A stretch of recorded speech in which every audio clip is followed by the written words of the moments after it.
colombiano. El día de hoy creo que es un día muy especial porque en verdad esta película pues representa muy bien toda la zona de norte de Santander.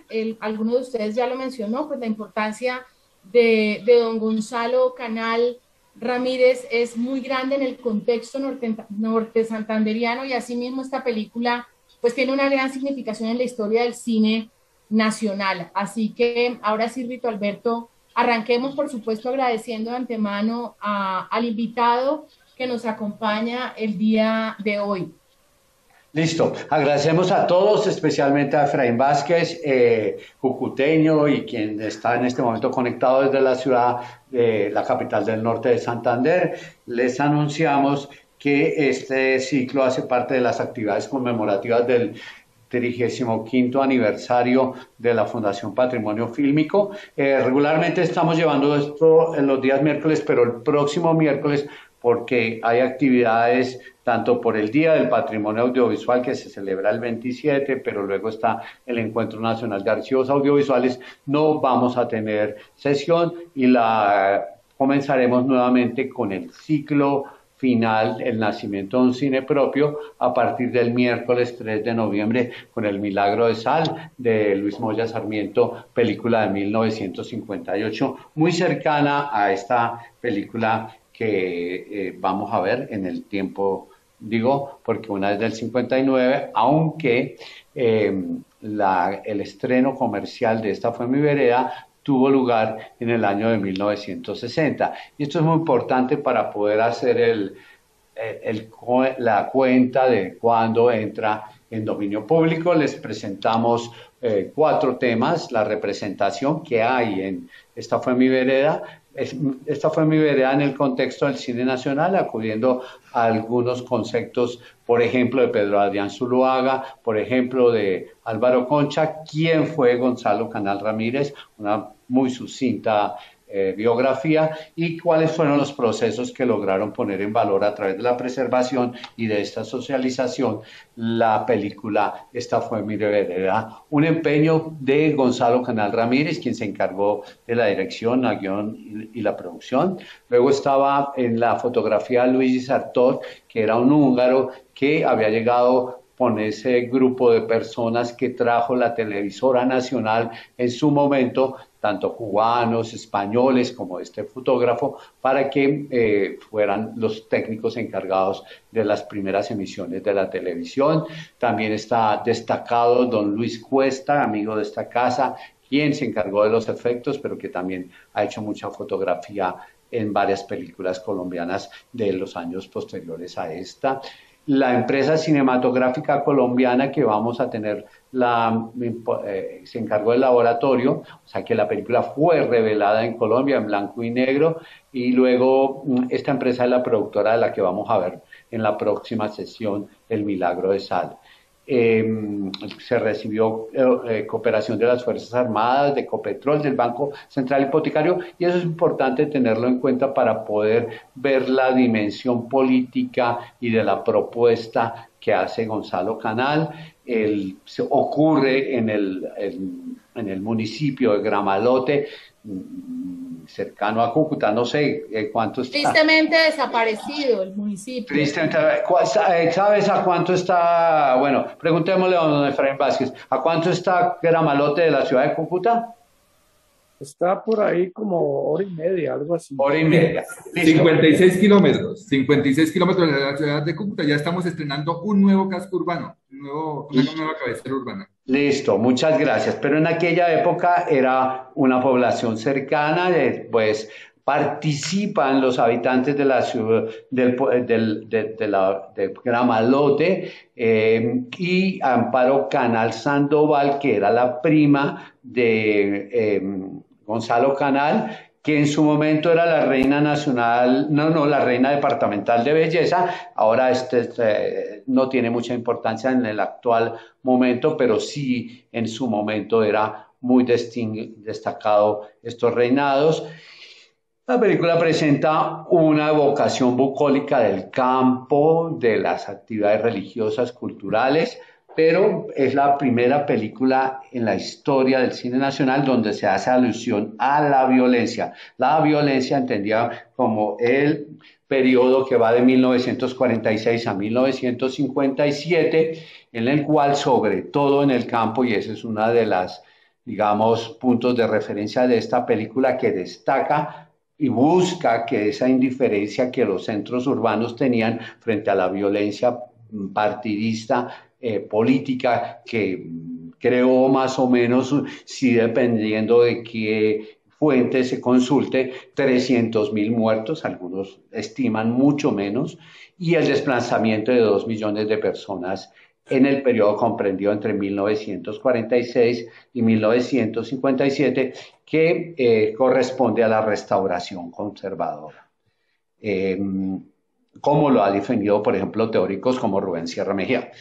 Ficción con registros documentales, podríamos decir, de esta película, o documental con puesta en escena. Ya tendremos la oportunidad de conversar con todos los que están aquí presentes y que han tenido la oportunidad de ver la película, o nuestros espectadores al final podrán determinarlo. Es una exaltación de la vida cotidiana, tanto veredal en la hacienda como en el municipio de Gramalote. Los habitantes se interpretan a sí mismos y solo hay estos dos casos de Amparo Canal y un hijo de Gonzalo Canal que también participa en la película. Se ven manifestaciones religiosas y culturales muy interesantes de la época de los años 50. Y en general es esto lo que planteamos. No sé qué vea usted, don Efraín, que quiera conducir la conversación, querida Alexandra. Yo arrancaría un poco por uno de los elementos que has resaltado, Rito Alberto, frente a la primera película que aborda el tema de la violencia, porque me parece muy interesante. Evidentemente, hemos visto en el recorrido histórico hecho en este ciclo una mirada al campo mucho más romántica, con un toque bucólico, pero más como marco de relaciones de tipo romántico, en donde se muestra la diferencia de clases, es decir, como una mirada diferente al campo. Aquí, por primera vez, se hace alusión al campo como escenario de la violencia política en Colombia de manera explícita, además. Y quisiera preguntarle a Efraín precisamente por eso, por cómo ve esa primera aproximación a un tema como la violencia en Colombia, que por supuesto se trata en muchas más películas posteriores. Viene a mi mente en este momento la de Francisco Norden, pero muchas más. Pero quisiera que hiciéramos una valoración de esta como una primera aproximación a esa temática que posteriormente se aborda de manera repetida en el cine colombiano. Bueno, la primera parte del documental yo lo veo como una mirada nostálgica a cómo era el pueblo antes de la llegada de la violencia. Se ve como una armonía entre los trabajadores del campo, los dueños de la finca, una nostalgia sobre los niños, los juegos infantiles, hasta que llega la violencia. Esa llegada de la violencia, la película no dice gran cosa, no dice que solamente llegaron, pues, como que llegó la maldad. De donde estaba un pueblo en armonía, llegó un grupo de personas que cambiaron completamente la vida rutinaria del pueblo, ¿sí? La película, yo quiero destacar el texto en off, el texto que es escrito por el mismo director, perdón. Me parece muy bueno, muy literario. En esa época, pues, el aspecto literario de las obras cinematográficas se destacaba bastante. En esta película está muy destacado ese texto nostálgico sobre el pueblo de Gramalote, sobre la vereda, y también pues el pesar que les da a ellos de que haya llegado la violencia que cambió todo y que destruyó muchas cosas de eso. Otra cosa interesante que yo veo es cómo hay una puesta en escena muy simple de los personajes de Gramalote y de la vereda que actúan, hacen sus cosas cotidianas, por ejemplo, los niños jugando, las actividades religiosas. Y yo creo que la única parte donde hay actuación es cuando actúa Amparo Canal. Amparo Canal, el familiar del director. Ella pues es una persona de Cúcuta muy destacada aquí. Ella se casó con Julio César Turbay, no sé si ustedes saben esto, ya fue la segunda esposa de Julio César Turbay. Creo que es la única persona que no es de Gramalote que está interpretando un personaje. No sé si los otros son personajes inventados o son personajes que vivieron en Gramalote en esa época. Claro, como usted lo destaca, hay una parte en la cual también hay una puesta en escena que es toda la irrupción de la violencia con estos encapuchados, con estas escenificaciones de disparos que matan a las personas, que mueren frente al río. Toda esta parte, digamos, que tiene puesta en escena y actuación por parte también de la población de Gramalote, que es como la segunda parte de la película, ¿no? Nos dice acá nuestro colega Luis Albarracín Pinto, Gramalote fue un municipio importante en la producción cafetera del norte de Santander y de la cuenca binacional del lago de Maracaibo desde mediados del siglo XIX y tuvo una presencia importante de italianos dedicados a la agroexportación de café. Y también nos referencia a José Durán, nos dice, la violencia aquí en el cortometraje es vista como una fuerza que rompe de manera abrupta la idílica vida de una comunidad campesina. Antes y ahora ha faltado una muestra real del fenómeno, guerrilla en el sistemático, hablar pasito del cine colombiano.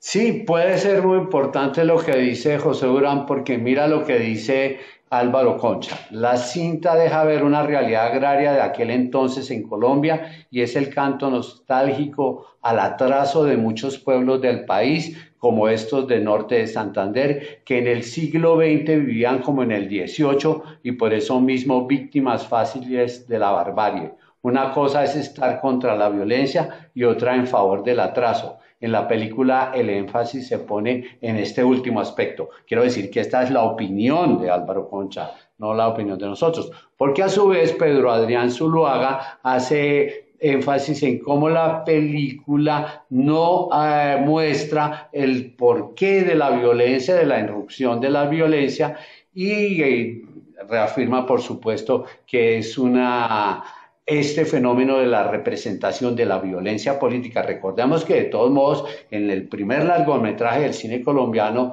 el drama del 15 de octubre, por supuesto que también está la violencia, pero hacemos referencia al periodo llamado A de la la violencia bipartidista, realmente es lo que exactamente, a la hace violencia referencia. entre liberales y conservadores, que ensangrentó el campo y que de alguna manera tuvo su momento terrible en 1948, que ya había empezado y que fue hasta que, digamos, en el gobierno de Rojas Pinilla hubo una paz, pero luego en la Junta Militar de Gobierno y fue la que primero propició estudios sobre la violencia. De ahí proviene el libro de la violencia en Colombia.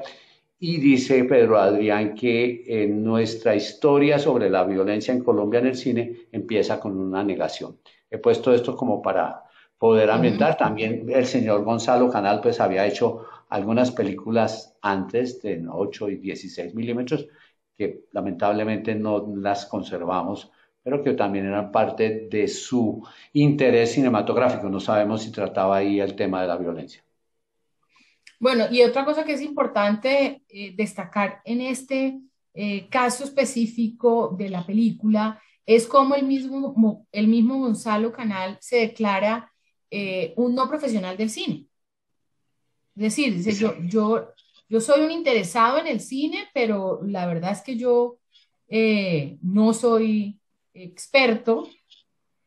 Así que es muy curioso que precisamente alguien con esas características hubiese decidido emprender una temática tan compleja como esta y por primera vez. No sé qué opine Efraín.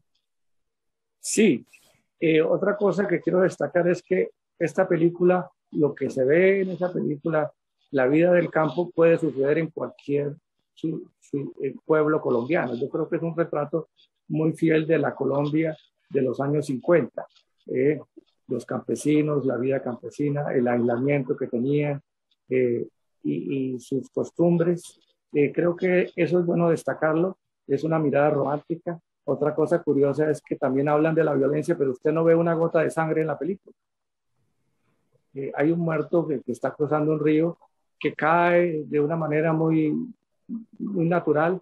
No es como las películas que hoy en día hacen, pues, que son muy violentas, la sangre sale por todos lados, es una manera muy visual, muy eh, efectiva que están haciendo, que en esta película no se ve. Es una mirada romántica a esa época, una mirada pues casi como nostálgica, diría yo, y eso es lo que difiere pues, con el cine de hoy, pero muestra muy bien lo que fue la vida campesina en esos años. Creo que eso es lo más importante a destacar.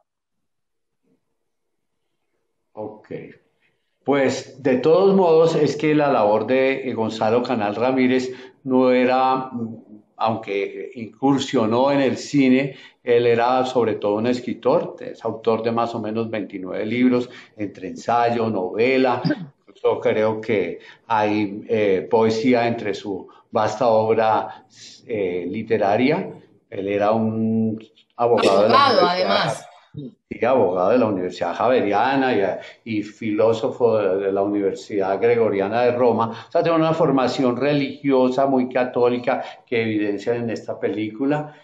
Pero la película, como bien lo resaltó el tiempo en el 24 de junio, es una película que trata de incursionar en las mismas corrientes del realismo y del neorrealismo, sobre todo italiano, y eso, como usted dice, don Efraín, fue un acierto porque a pesar de la dificultad de manejar una población que no está acostumbrada a ver una cámara, la película logra pues tener una posibilidad de que haya una naturalidad de la población que no estaba acostumbrada a actuar. Tuvo una vida larga y provechosa. Tengo entendido que don Gonzalo Canal Ramírez tuvo 11 hijos, según informan en la página web que tiene. Y para nosotros es muy recordado porque esta colección de Colcultura, la biblioteca básica que salió en la época del poeta Jorge Rojas, era impresa allá en la ¿En editorial Antares? en Canal Ramírez Antares. Y él participó en Una muchas editorial con mucha trayectoria, ¿no, Rico mucha Alberto? trayectoria que lamentablemente se acabó allá en el barrio de La Macarena. Ellos tenían exactamente en la Raqueta, ahí El bosque izquierdo. en el bosque izquierdo preciso, tenían una, el lugar de por allá cerca, porque ellos tenían varias casas en este pequeño lugar muy exclusivo y muy bonito, diseñado entre otras cosas también por alguien que tenía que ver con el cine, un arquitecto que vino también de Europa en los años 40. Rescatamos el rollo de la película que nos fue entregado, como ya lo anoté, por Beatriz Canal, que era en ese momento la secretaria del Ministerio de Cultura, por allá en el año 2008, y ella pues estaba muy interesada en que esta película, que ya se destacaba porque Hernando Salcedo Silva la presentó desde 1960 en el Cineclub de Colombia, y le hizo una presentación cuando don Gonzalo Canal estaba también vinculado de alguna manera a la televisora nacional.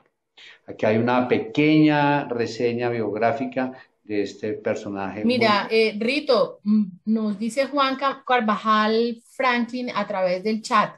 Gonzalo Canal es muy importante en la vida cultural del país, de su modernidad. Es el dueño de la editorial Antares, que por ejemplo publicó la colección popular de literatura colombiana de 3 pesos.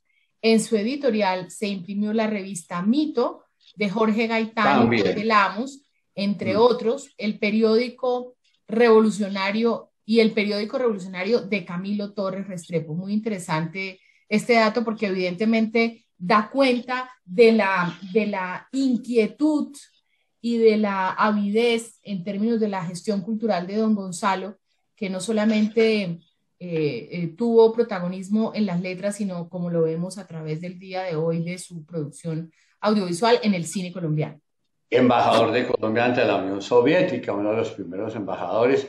Y ese libro, por ejemplo, La función social de la propiedad de 1953 y Las estampas y testimonios de la violencia, que es un libro también pionero en el tema del análisis de los acontecimientos ocurridos durante el periodo de la violencia. Ujú. Valga decir que también abordó otro tema interesante frente a la violencia política, que es el Bogotazo, ¿no? El 9 de abril. Es decir, que Sí, había una preocupación recurrente de don Gonzalo en el tema de la violencia bipartidista. sí, es muy importante, muy, incluso escribió hasta muy, ya con una larga edad, con una gran edad, un libro que recuerdo mucho en mi casa, porque lo leía a mi madre, que se llama Envejecer no es deteriorarse. Y era muy interesante. Y luego hizo otro libro de diálogos o escritos para jóvenes. Una persona pues muy importante, como la notó, porque la biblioteca básica de Colcultura, que la habla de 3 pesos, pues fue una selección muy importante tanto de literatura colombiana como universal, que llegaba de manera muy asequible a todos nosotros. ¿Qué Ok. opina don Efraín de este gran norte santanderiano? Pues muy bien, yo solamente conocía de él sobre su actividad en la imprenta Antares y su actividad como escritor. Como cineasta, pues me sorprende la manera como hizo esta película, me parece que es una película bien hecha. Eh, Utilizó pues director de fotografía, camarógrafo, como dicen ustedes, gente conocida que trabajó en la, en la televisión de esa época. Creo que es una persona pues que pudo haber desarrollado pues una actividad muy importante en el cine. La película pues me parece muy buena, muy interesante, una manera muy sencilla de narrar esa vida campesina de Colombia, y creo que fue un buen trabajo, me parece un trabajo muy interesante, ¿sí? Y un documento histórico del cine colombiano. Efraín, una pregunta. ¿Qué tan conocida es esta película en la región, en Norte de Santander? ¿Se conoce mucho? ¿Ha sido circulada, discutida, analizada por académicos de la región? Es decir, ¿cuál es como el impacto? Porque evidentemente cuando uno hace revisión de los textos de la historia de la filmografía colombiana a nivel nacional, pues se encuentra siempre una reserva a esta película, pero me gustaría saber un poco el impacto en la región y el estudio que ha tenido en la región y el conocimiento que se ha tenido en la región de esta obra. Bueno, le cuento que yo he hablado con gente de Gramalote y no conocen la película. Han oído hablar de que se hizo en los años 50 una película que se llama Así fue mi vereda, y que la biblioteca nueva de Gramalote, porque Gramalote fue construido, desde el pueblo construido, no se llama Gonzalo Canal Ramírez, la biblioteca allá, pero no conocen del personaje. Creo que no lo conocen, la gente no conoce, y la película sí que menos, ¿ven? Tal vez muy poca gente, tal vez gente de Gramalote mayores de 75, 80 años, sabrán sobre esa película.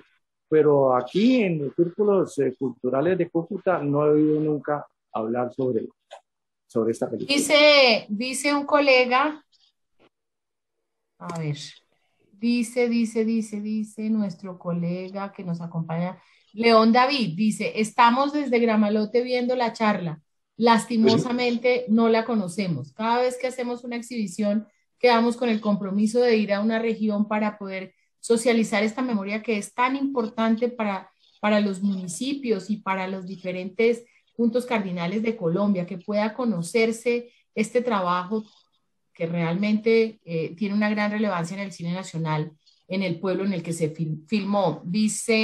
Luego dice Diego Celis Mora, que tiene los mismos apellidos de Diana. Poco conocida, desde la IE Sagrado Corazón de Jesús del municipio de Gramalote, nos gustaría contar con el video para poder compartirlo con la comunidad educativa. Ahora dejaremos acá Diego, un correo donde podemos escribirnos para llevar a cabo ese, ese objetivo que me parece muy importante. Y Dice qué León bien David, que lo estén Para viendo acá, desde se me fue el audio. Gramalote. dice, ¿Aló? sí ¿Cómo? conocemos su historia y Porque entró una algunos de sus llamada, entonces la libros. rechacé y se me fue la... Le estamos escuchando muy bien, Efraín. Dice, sí conocemos su historia y algunos de sus libros. Nuestra biblioteca, tal y como dijo Efraín, se llama Gonzalo Canal desde el 2008. Diego Celis, dice el David Alexander Diego Celis, profesor galardonado. Lisbeth Torres, que nos acompaña desde la Cineteca Pública de Santander, nos alegra enormemente asistir a esta programación. Pues esta es una memoria audiovisual muy importante del Gran Santander, de los Santanderes en su conjunto. Continúa, Rito Alberto. Bueno, entonces queremos comentarles cuál fue el proceso para la restauración de esa copia rescatada, como ya lo comenté, a través de la secretaria y de la Secretaría del Ministerio de Cultura en el año 2008, y para 2010 participamos en un programa acerca, se llama el programa del Ministerio, que hicimos a través de la Dirección de Cinematografía del Ministerio de Cultura, pero era un programa de la Agencia Española de Cooperación Internacional para el Desarrollo, que destinó unos recursos para que a través de CLAIM, la Coordinadora Latinoamericana de Archivos de Imágenes en Movimiento, se hicieran proyectos para rescatar películas. De esa manera, una vez hecha la verificación técnica por procesos técnicos de la Fundación Patrimonio Fílmico Colombiano, nos dimos cuenta que esta película pues era hecha en material Kodak, en material de seguridad, pero que ya presentaba bastantes problemas para su conservación. El material ya estaba ondulado. Aquí estoy leyendo la ficha de verificación que hace la Fundación Patrimonio Fílmico. La emulsión ya presentaba reticulación. Había entonces un proceso hacia los visos de plata y mucho maltrato porque era una copia que había servido para la proyección en formato de 35 milímetros y, como ya dije, revelada en el país con sonido óptico impreso.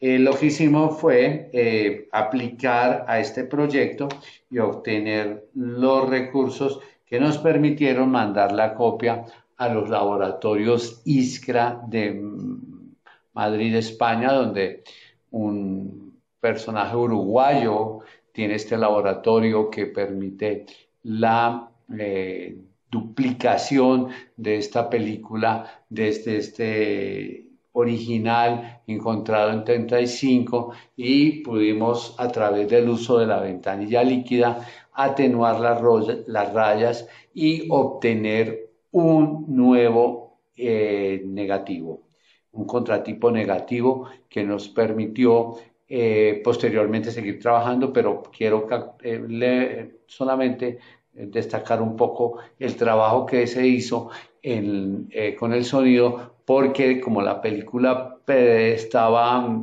cortada en tramos, cuando el óptico de sonido ocurre eso, pues se mutila y hubo que hacer toda una restauración del sonido desde ese óptico que está impreso en la misma copia, y separar las dos frecuencias, la voz y la música que ustedes han escuchado. La voz es la locución, y hacer una serie de trabajos de ecualización para poder lograr que se aminoraran esos golpes que ocurren por estar cortado el fílmico precisamente en la parte del sonido, y obtener un nuevo negativo de sonido que nos permitió, una vez hecha la mezcla de la música y la transferencia, tenerlo disponible. Ahí se sacó una copia en 35 milímetros, que casi no tuvo uso porque por esos años comenzó el proceso de cambio en casi todas las salas del país del fílmico al soporte digital, al disco duro digital para la proyección en salas.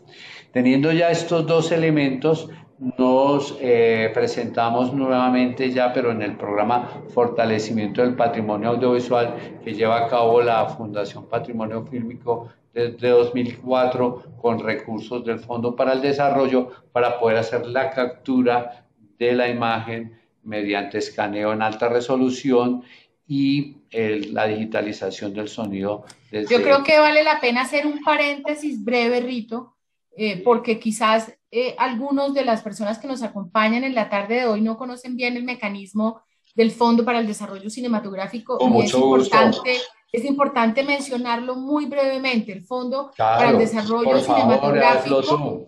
Gracias. El Fondo para el Desarrollo Cinematográfico es un mecanismo creado por la Ley de Cine para poder fortalecer la industria cinematográfica colombiana. En este sentido, se trata de un ingreso para fiscal que indica que cada vez, de manera sencilla, que cada vez que uno de nosotros va a cine y paga una boleta de cine, ya sea cine nacional o cine extranjero, una parte de esa boleta se va a nutrir ese fondo para el desarrollo cinematográfico. De ahí que hayamos tenido 2 años tan complejos en términos de desfinanciación del fondo, porque no hemos tenido cine. Entonces, hemos tenido cerrados los cines por la pandemia y eso ha debilitado el fondo hasta el punto que pues, el gobierno nacional tuvo que suplir ese ingreso para fiscal que viene a través de la boleta para que no bajara todos los incentivos y todas las becas que año a año da Proimágenes. Proimágenes Colombia es una entidad creada para administrar ese fondo para el desarrollo cinematográfico, es decir, esos recursos que provienen de la taquilla. Pero es muy importante mencionar que la ley se refiere a que mayoritariamente ese fondo se debe ir para promover la producción cinematográfica. 70%. 70% debe ir para hacer películas, guiones. ¿Por qué? Porque el fondo financia en diferentes estadios, ¿no? Financia desde la idea hasta una película que lograron filmar pero que no han podido hacer postproducción. Entonces, podemos tener financiación en diferentes momentos de la producción cinematográfica o de la postproducción cinematográfica. Pero asimismo, el 30% restante, y es allí donde entra a jugar un rol importante la Fundación Patrimonio Fílmico. El 20% porque el 10% es para la administración de Proimágenes. Tienes razón, el 20% restante se refiere a otras actividades que son fundamentalmente mercadeo, formación de públicos y preservación y conservación del patrimonio audiovisual. Entonces, nosotros siempre presentamos un proyecto ante ese fondo para año a año hacer restauración de películas y obviamente hacer también actividades que acompañan esa restauración. Creo que era importante mencionarlo. Muy bien, porque siempre estamos hablando del fondo y a veces no sé si todos tenemos claridad de la creación y existencia de ese fondo para el desarrollo cinematográfico y en términos simples, claros y sencillos, gracias a ese fondo, hoy podemos tener, mientras hace 15 años teníamos 2 películas al año o 3 con gran dificultad, hoy podemos tener 40 películas al año. Entonces creo que es muy importante. En la producción. Exactamente. O sea, películas para estreno. Sí, es muy importante. Este fondo para el desarrollo cinematográfico está, digamos, regulado o administrado, ¿cómo se diría?, por el Consejo Nacional de Arte y Cultura en Cinematografía, que está representada todo el espectro de audiovisual, productores, exhibidores, técnicos, etcétera, artistas. Está presidido por el Ministerio de Cultura, este Consejo Nacional de Arte y Cultura en Cinematografía, y es el que aprueba, como lo acaba de decir Alexandra Falla, el programa Fortalecimiento del Patrimonio Audiovisual Colombiano. Y en este programa, la Fundación se ha preocupado por hacer que el país esté representado. La fundación, que está cumpliendo 35 años, la Fundación Patrimonio Fílmico Colombiano, tiene vocación nacional. Entonces, por eso nos preocupamos porque esta película del Norte de Santander, pero también las películas, por ejemplo, Contrabando de Pasiones, que ocurre en Santa Marta, pero por ejemplo, Rescatar lo que había de Chambú, que ocurre en el departamento de Nariño, es decir, para que todo el país esté representado en este programa, y por eso, a partir de esos negativos obtenidos en 2010 con el apoyo de el programa Acerca, que ya no existe, de la Agencia Española para la Cooperación y el Desarrollo, se volvieron a utilizar para el escaneado que se llevó a cabo por Cinecolor Colombia. El escaneado se hizo en México, y luego todos los procesos que son de postproducción, la restauración de imagen, la restauración de sonido, la corrección de color en la imagen y el etalonaje, se hicieron para poder tener masterizada una copia de Esta fue mi vereda, que es la que a continuación, más adelante, vamos a tener la oportunidad de ver. Ujú. Este trabajo es realizado por Cinecolor, ¿cierto, Rita? Sí, este trabajo posterior de preservación digital es realizado con Cinecolor. Con Cinecolor, la fundación ha logrado tener una comunicación y un trabajo continuo que ha permitido hacer que los técnicos y el mismo Carlos, que es el que dirige este departamento técnico, y la relación con México y con Argentina, que nos ha colaborado también, porque Cinecolor es un laboratorio que tiene sedes en Chile, Argentina, México, etcétera. Entonces, permite que haya apoyo de todos estos profesionales para la toma de decisiones, para poder lograr buenos resultados, como el que vamos a presentar mañana en el ciclo Restaurados que lleva a cabo la Cinemateca, que es La Langosta Azul, también una película de la misma década de los 50, pero realizada en la costa Caribe colombiana.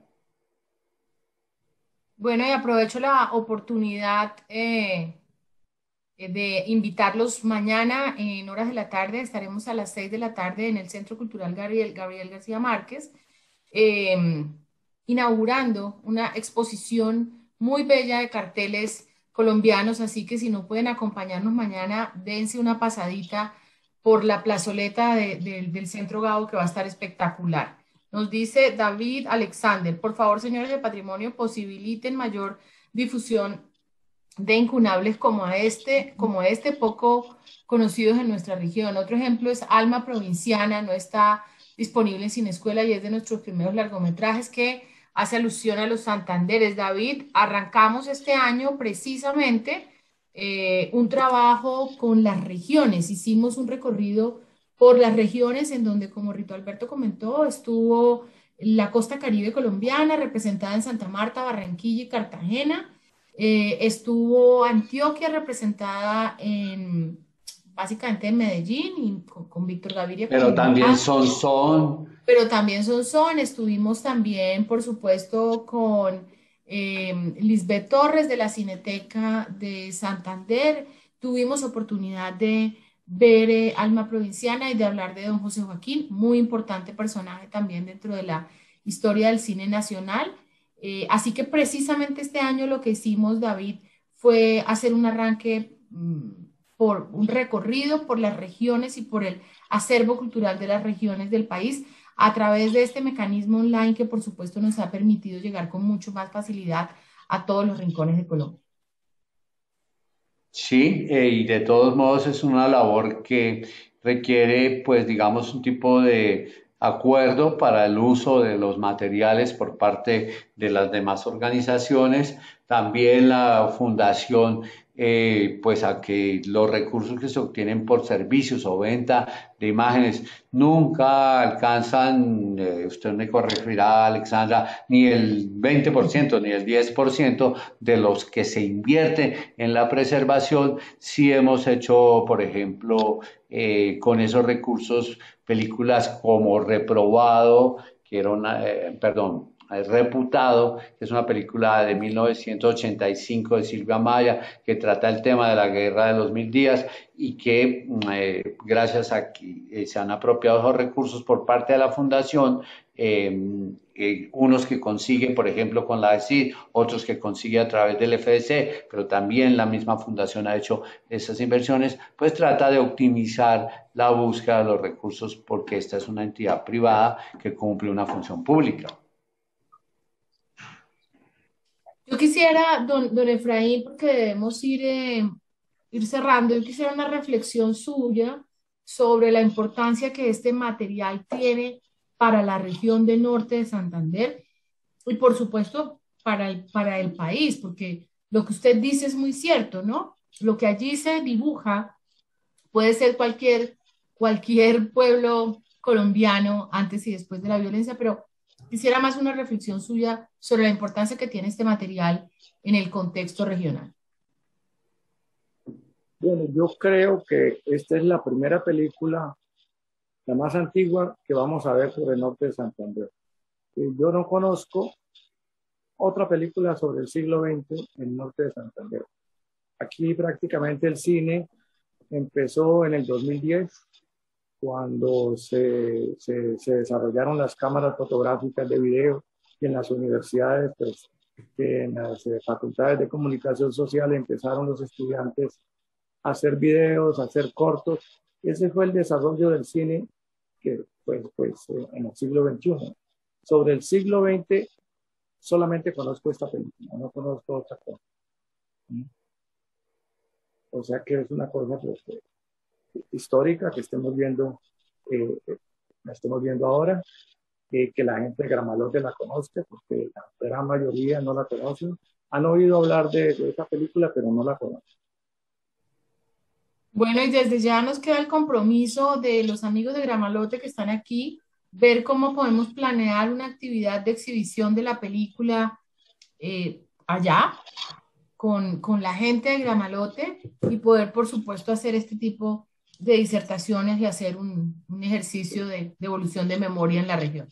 Sí, pero y en Cúcuta, que existe una colonia de Gramalote muy intensa. Porque, perdón y aprovecho la oportunidad para averiguar sobre este tema, Gramalote sufrió pues este cataclismo geológico, pero en el mismo Gramalote se ha reconstruido muy lentamente, lo he escuchado, parte del pueblo, ¿verdad? ¿Qué es lo que ha acontecido? No fue en el mismo casco, fue cerca de Gramalote. Del pueblo antiguo solamente existen las ruinas de la iglesia, el resto todo quedó destruido, no hay nada. O sea, lo que vemos en la película de algunas partes del pueblo, la caja agraria, por ejemplo, que está ahí, eso se destruyó. Solamente existe ruinas de la iglesia, nomás. Ok. Sí, perdón, no sé si puedo intervenir del municipio de Gramalote. Soy habitante del municipio de Gramalote. Estamos aquí reunidos con unos amigos observando este conversatorio. Estamos ya ubicados en un nuevo sitio, en la nueva cabecera municipal, desde el 2017, empezando a habitarla. Está en un proceso todavía de consolidación. De las ruinas no queda absolutamente nada. La mera torre y algunas 20 o 30 casas que no sufrieron la mayor cosa están todavía ahí, en ese territorio. No he logrado ver nunca la película, la hemos buscado muchos años y la verdad nunca habíamos logrado, vamos a tener la posibilidad hoy.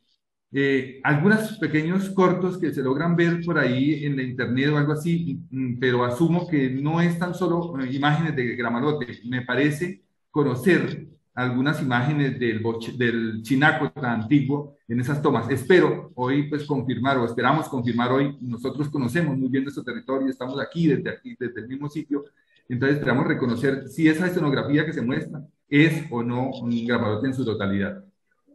Y lo que no tenga... Qué emocionante oírlo. Me encanta que se genere este diálogo. Rito decía en una de las sesiones pasadas que es súper interesante porque ustedes pueden también alimentar la información que nosotros tenemos sobre la cinta, porque como usted dice, ustedes conocen muy bien su territorio.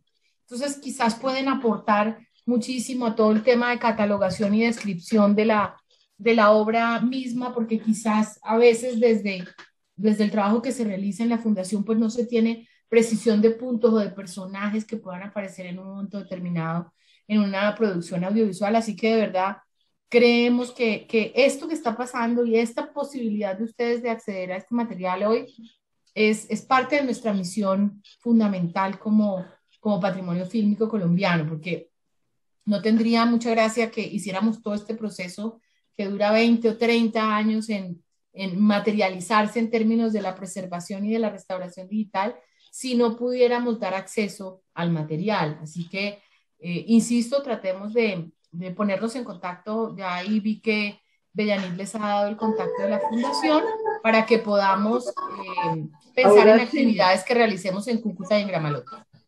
Claro, y con todo respeto y emoción, lo que no queda de Gramalote está en Esta fue mi vereda. Ay, que tuviéramos que el Alberto. Bueno, parece que tenemos unas interrupciones de iPad de Josefina. Entonces... Es que a veces queda abierto el micrófono, pero bueno, ya te dejo para el cierre, Rito Alberto. No, pues ya de verdad, muchas gracias a los habitantes de Gramalote que se hicieron presentes. Muchas gracias a Efraín Vázquez por director del primer largometraje hecho en la ciudad de Cúcuta. Y muchas gracias a ustedes, a Alexandra Falla, a todos los compañeros de la Fundación Patrimonio Fílmico y a Acorde por darnos el sustento técnico. Y sin más preámbulos, presenta por favor lo que todos los gramatoleños, ¿cómo se dice? Gramatolenses, por favor, León David, corríjame. Gramaloteros.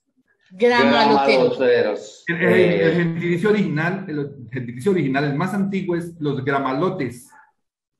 Pero a finales en este siglo ya es gramalotero. Los gramaloteros quieren ver y muchas gracias por hacerse presentes. Un abrazo para todos.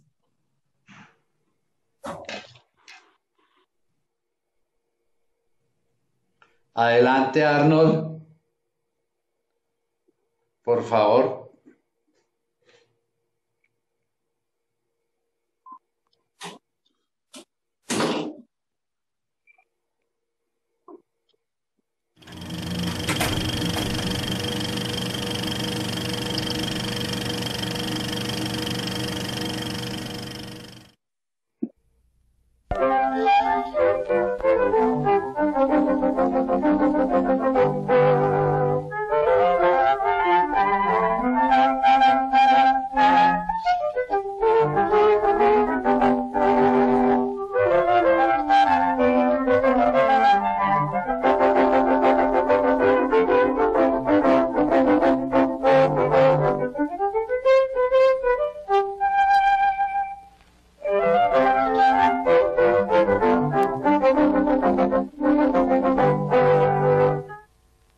Esta fue mi vereda.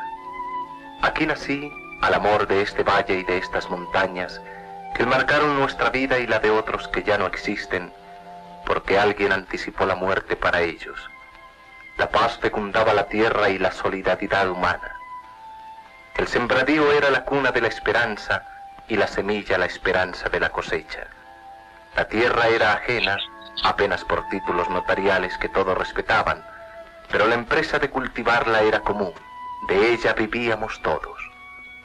Todos nos conocíamos lo suficiente como para que nuestra fe en Dios fuera la fe de nuestro prójimo. Habíamos ganado el derecho al trabajo, al progreso, y pensábamos no perderlo nunca. Aquí vivíamos tranquilos. Aquí sobre el estrecho valle queríamos morir, sin adelantos.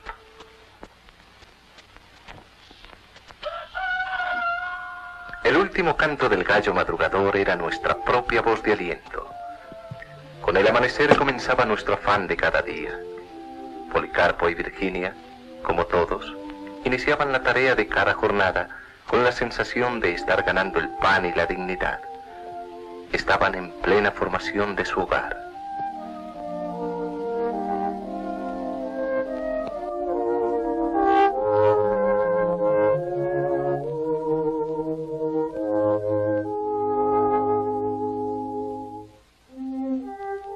Para los enamorados, el pozo era el lugar de la primera cita de amor. La ternura de su superficie fue el espejo de muchos romances y sus aguas tenían algo de lustral sacramento y de picaresco erotismo. Los animales compartían nuestra vida como nuestros naturales aliados en la brega y nos enorgullecían. La importancia de un vecino se medía como en los tiempos pastoriles de la Biblia, por el número y estado de sus semovientes.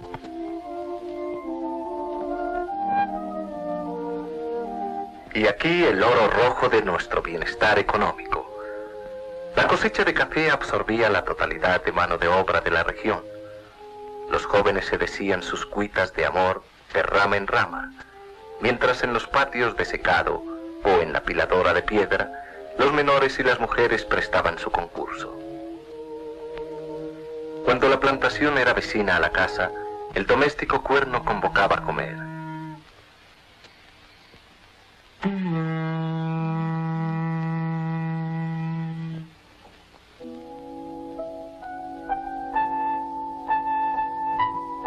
Los hombres llegaban trayendo en su rostro la satisfacción del trabajo y la ausencia del temor, mientras las mujeres, diligentes y laboriosas, repartían el modesto almuerzo.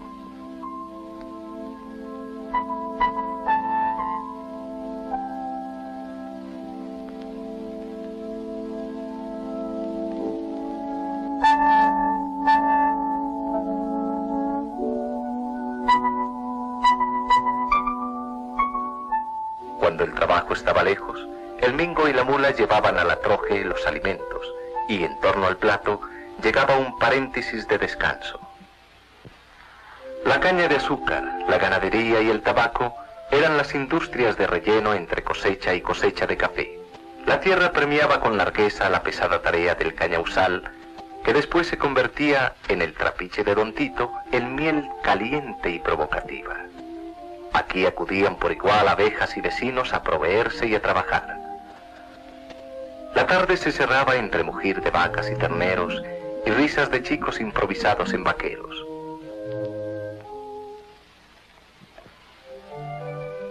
Al caer la noche, los cosecheros y cosecheras se reunían en torno a la comida y departían con el dueño de la finca y su familia. Algunos se organizaban en grupos para jugar a los naipes inocentes apuestas de golosinas o centavos. Los viejos, rodeados de los niños, contaban cuentos de fantasmas.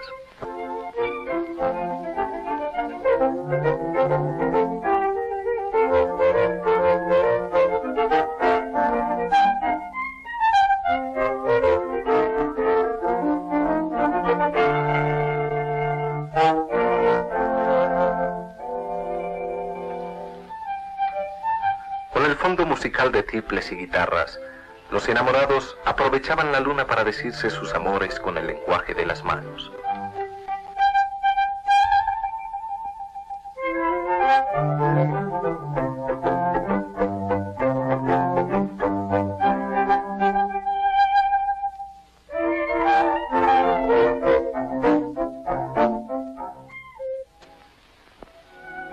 La hora del rosario era encabezada por la señora de la casa en